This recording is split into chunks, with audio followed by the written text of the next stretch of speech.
Hello students of Standard 9. Once again I am in front of you. Dear students, today I just try to summarize and conclude whole chapter. जो chapter आपने what is democracy और Y democracy अभी तक आपने पढ़ा till the lecture 9, इस video में मैं पूरे चैप्टर को कुछ ग्राफिक्स के माध्यम से, कुछ स्लाइड्स के माध्यम से आपको समझाने का प्रयास कर रहा हूँ। शायद अगर आपको अच्छा लगे, कुछ इन्फॉर्मेटिव लगे, कुछ नया लगे, ठीक है। अगर इसमें कोई प्रॉब्लम हो तो यू कैन कॉल मी, आप मुझे बता सकते हैं, ठीक है। तो पूरे चैप्टर का आपको एक क्लियर कट माइंड में स्टोरी आ जाएगा कि क्या क्या आपने इस चैप्टर में पढ़ा, ठीक है। सो डियर स्टूडेंट्स, सबसे पहले आपके सामने में पहला स्लाइड है जिसमें कि what is democracy, Y democracy, जो चैप्टर का आपका हेडिंग है, democracy of the people, by the people, for the people. कुछ इंफॉर्मेशंस भी हैं जो कि आपको नोट्स बनाने में बहुत हेल्प करेगा, ठीक है। अगला स्लाइड देखिए।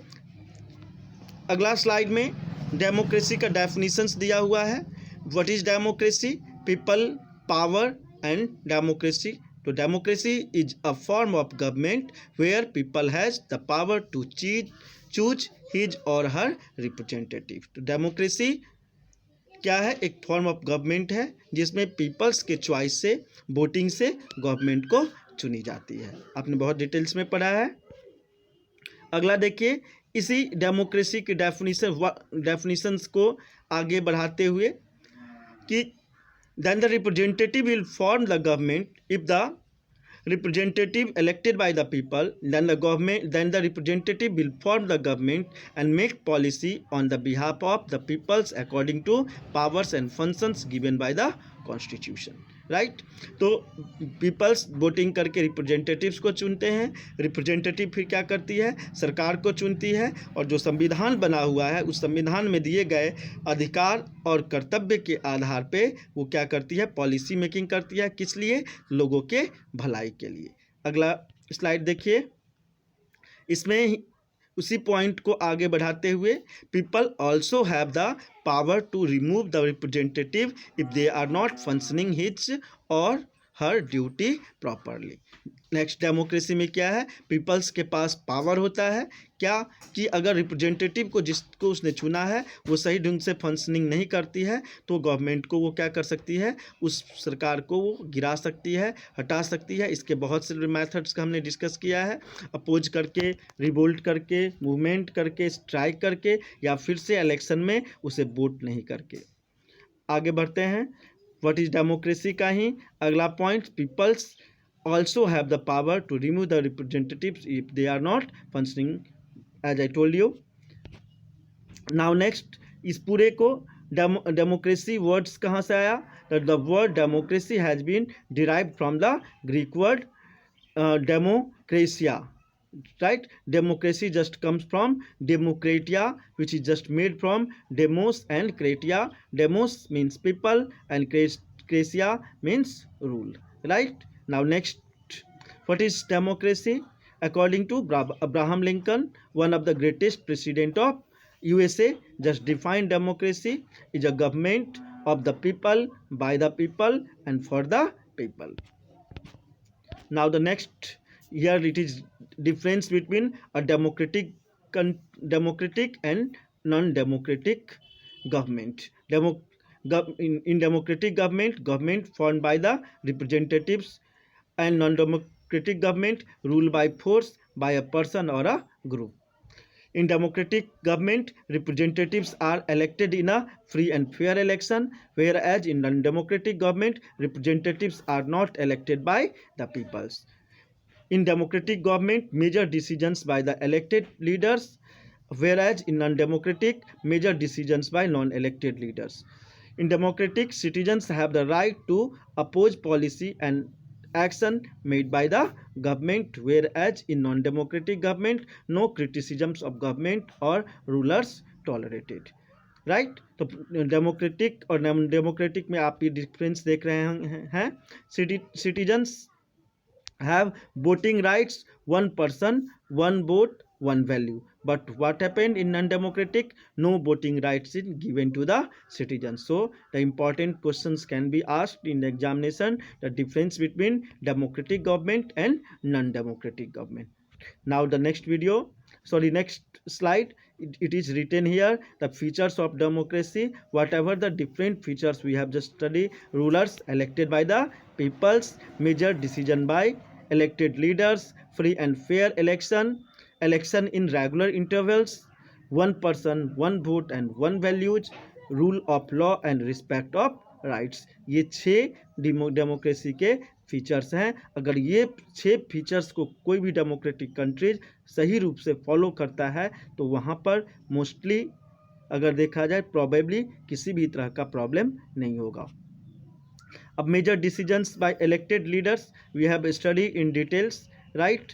A democratic government is one in which the people's representative participate in decision making process.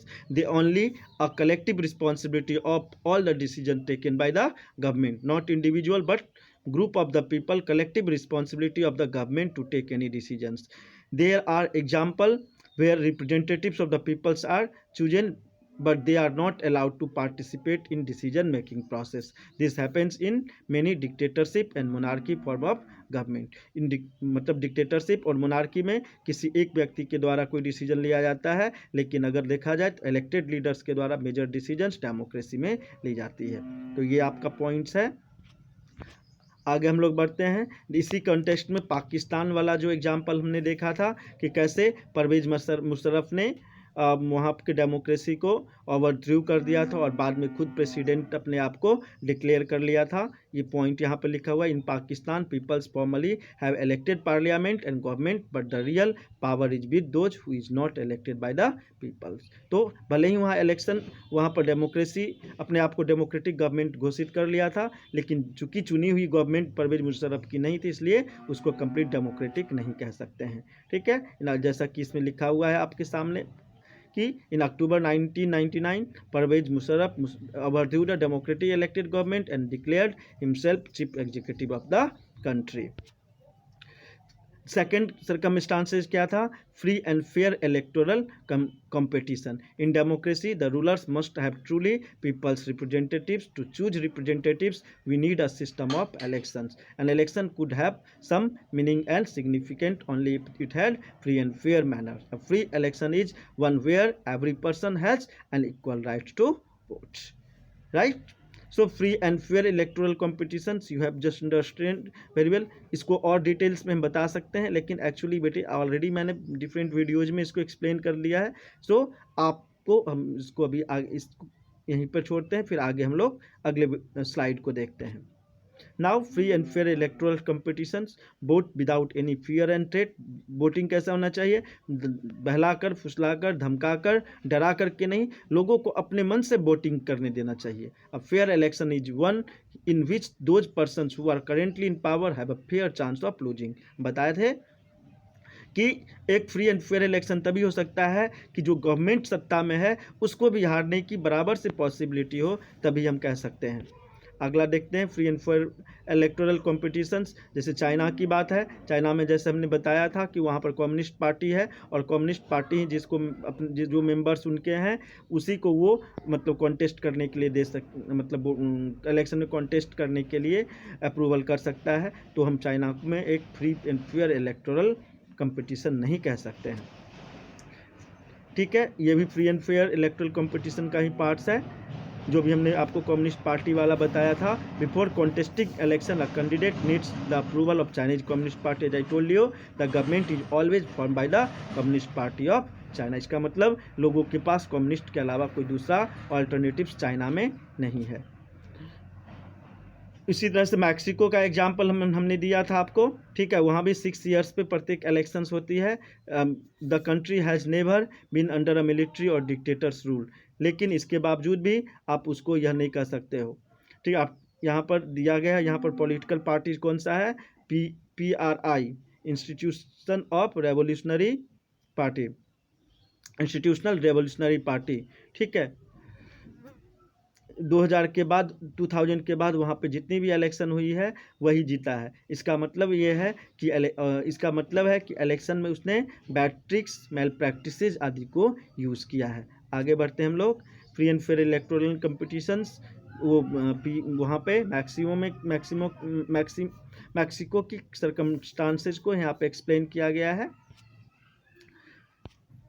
अब एक जो अगला फीचर्स था, 1 पर्सन 1 वोट 1 वैल्यू। एक डेमोक्रेटिकल कंट्रीज में सभी पर्सन्स को समान वोटिंग राइट्स, पॉलिटिकल राइट्स मिलना चाहिए और सभी एडल्ट सिटीजन्स को यूनिवर्सल एडल्ट फ्रेंचाइजी के तहत votings right, equal voting rights दी जानी चाहिए।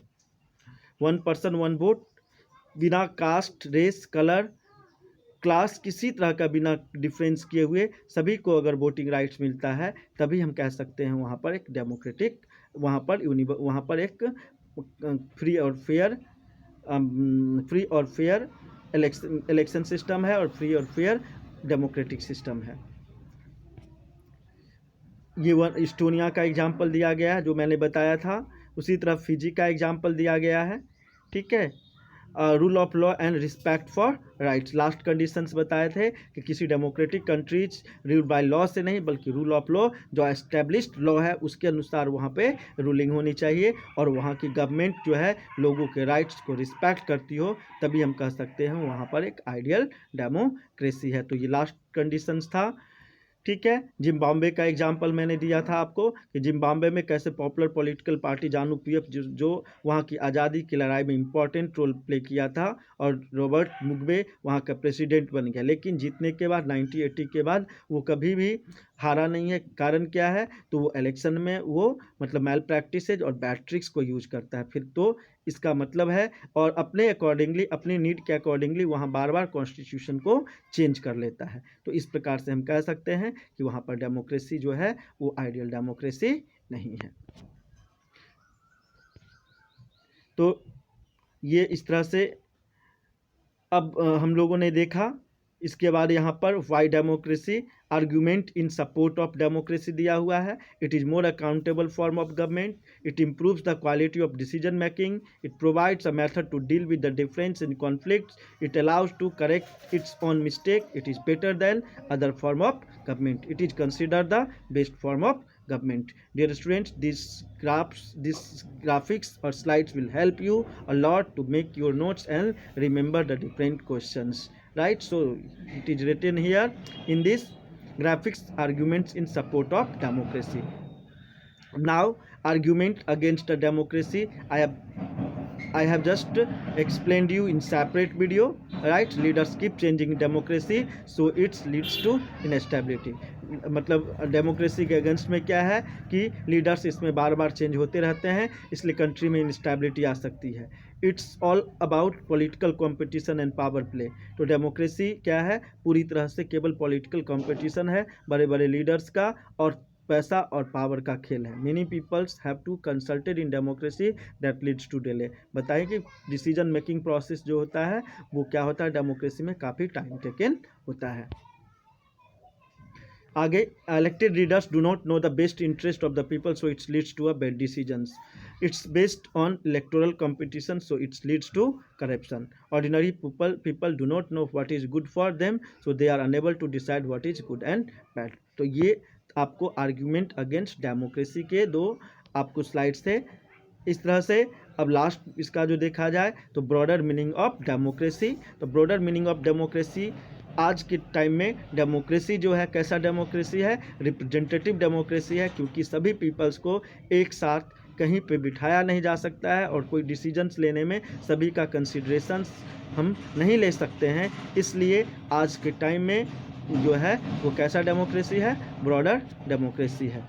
Now next, difference between democratic and non-dictatorship ruling. This is very important. And in democracy, powers lies in the hands of peoples. In dictatorship, power lies in the hands of the individual. मतलब इसमें सभी लोगों के हाथों में power होता है democracy में, डिक्टेटरशिप में किसी एक व्यक्ति के हाथ में पावर होता है। डेमोक्रेसी में लोगों को इलेक्शन के माध्यम से सरकार को चुनने की अधिकार होती है, जबकि डिक्टेटरशिप में सरकार को चुनने की अधिकार नहीं होती है। पीपल डेमोक्रेसी में अपनी स्वतंत्रता बोलने का, व्यक्त करने की स्वतंत्रता एंजॉय करते हैं, जबकि डिक्टेटरशिप में लोगों को कोई राइट नहीं होता है। डेमोक्रेसी में सभी सिटीजन्स कानून के नज़र में बराबर होते हैं, लेकिन डिक्टेटरशिप में कोई इक्वालिटी का कंसेप्ट नहीं है। Policies are made for the benefits of the people in democracy, whereas in dictatorship, policies are made for the benefits of an individual.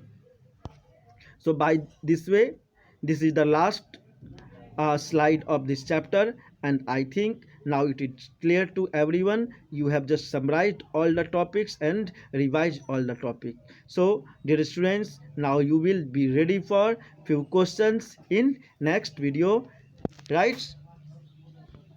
Thank you. Have a nice day, and we will meet very soon in next video.